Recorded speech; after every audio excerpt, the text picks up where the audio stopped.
when you go east and you're east as long as we were, and then travel the way we did coming back, and all that stuff to lock in and refocus for a game against a team that plays as hard as Toronto does, to get out of that game with a win. It was a fantastic job by our guys, because, again, that group, they play hard. They play really hard. They're young, and so they're pretty carefree. They have nothing to lose out there, and it makes it even harder because how carefree that they play and how hard they play. Darko's doing a nice job with those guys.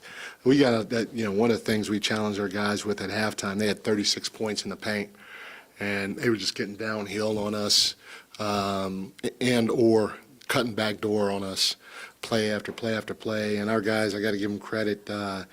They had 22 points in the paint in the second half, so our guys took care of the paint. Like we challenged them to, and I mean, Keegan was a monster on the other end of the floor. 7 offensive rebounds. I don't know if I ever seen anything like it. Every time he got another one, I was amazed. But he is the epitome of what we say it means to crash.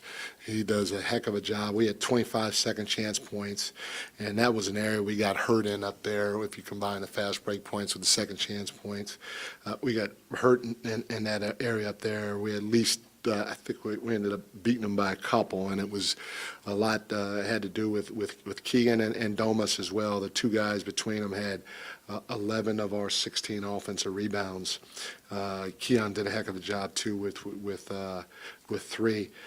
Domas, another triple-double. I feel like I'm saying that quite a bit, a big-time game from Domas. Obviously, DeMar down the stretch. He closed it for us. It was great to see him getting to his spot, or us getting him the ball in his spot and letting him be able to go to work. But we had a lot of very, very good individual performances. Even Lynn, who was our defensive player of the game. Lynn with 4 blocks, a handful of deflections, 6 defensive rebounds, and 14 minutes of action.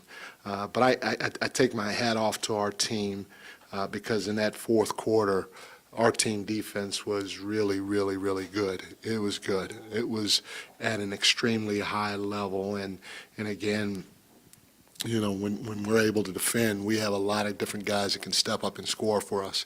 So when we're able to defend at a high clip, it's going to make the game a lot easier and more enjoyable for us because we're going to score. So fantastic job closing the game in the fourth quarter, team defensively, and then DeMar and our execution down the stretch offensively.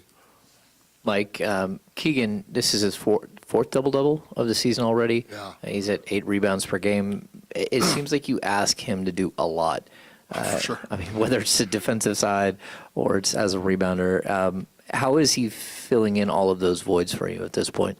Man, you're 100% correct, James. I mean, I ask him to do a whole hell of a lot. He's taken the best player on the other team a lot of times, the best big wing player. So I'm asking him to do that. I'm asking him to score. I'm asking him to run the floor and shoot threes, and I'm asking him to create.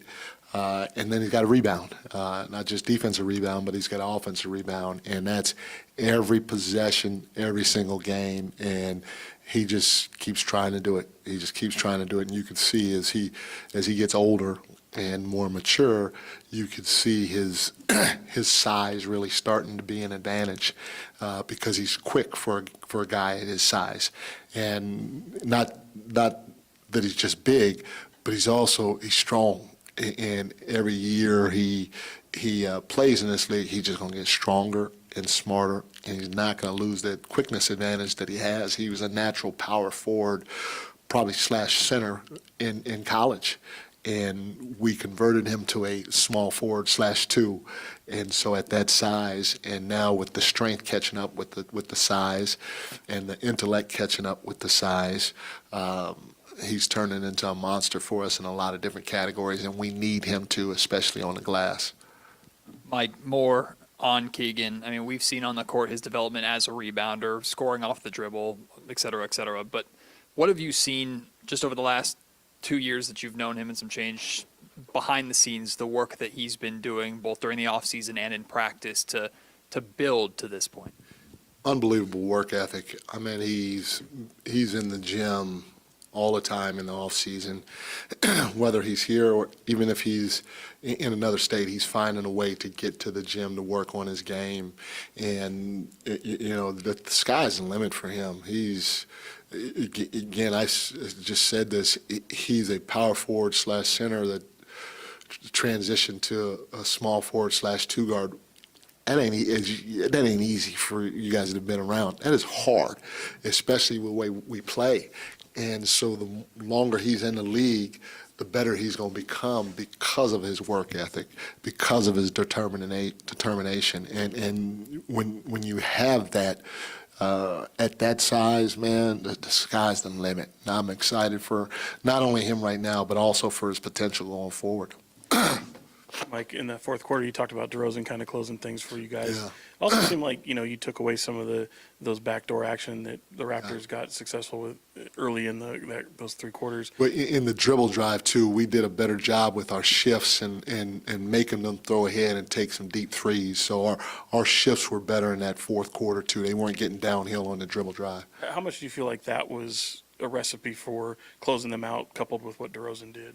No, it was huge, Sean. I mean, DeRozan helped us offensively. Now, our execution was pretty good, too. Our guys ran the action that we need to run, and we got DeMar the ball in his sweet spot. And when he gets it down there, you can bet, especially in the fourth quarter, there's a pretty good chance it's going to go in. Having said that, if we're not getting stops or playing the right way defensively, it can be anybody's game because they're scoring, we're scoring. Now it's coming down to a last-second shot, or it's coming down to put the call in the referee's hands. But our guys did a hell of a job in that fourth quarter with their assignments, especially their shifts, taking ownership of guarding the basketball and not letting the guy dribble drive, and then also off the ball, making sure that they always saw man and ball, so we're not getting beat backdoor, or when a guy cuts, we're not reacting and then pulling in from somebody else, and now they get a skip wide open 3. So our guys did a great job with it, and then finally cleaning the glass up. I don't know if Toronto got many second chance opportunities in that fourth, especially down the stretch. Mike, just hearing you talk about Keegan, that positional versatility, do you really think he could be whatever you need, whether it's a 2 or 3 or 4, depending on who's on your team, who's on your roster, who's on the floor? You could plug and play him at any of those spots? 100%, easily. And we've been doing it. The crazy part about it is we've been doing it since he arrived here. He's played the 2, he's played the 3, he's played the 4. Maybe one day we'll play him at the 5. I don't know. I don't think we'll ever play him at the 1, though. But his versatility is just it's amazing for a young guy that again was a power forward on the collegiate level. And then on top of that, he was a 2-star recruit coming out of high school too. So his transformation is all about him and his work ethic and his will and determination to become the best player he can possibly be. And he's just starting to scratch the surface a little bit. I mean, look out for Keegan Murray.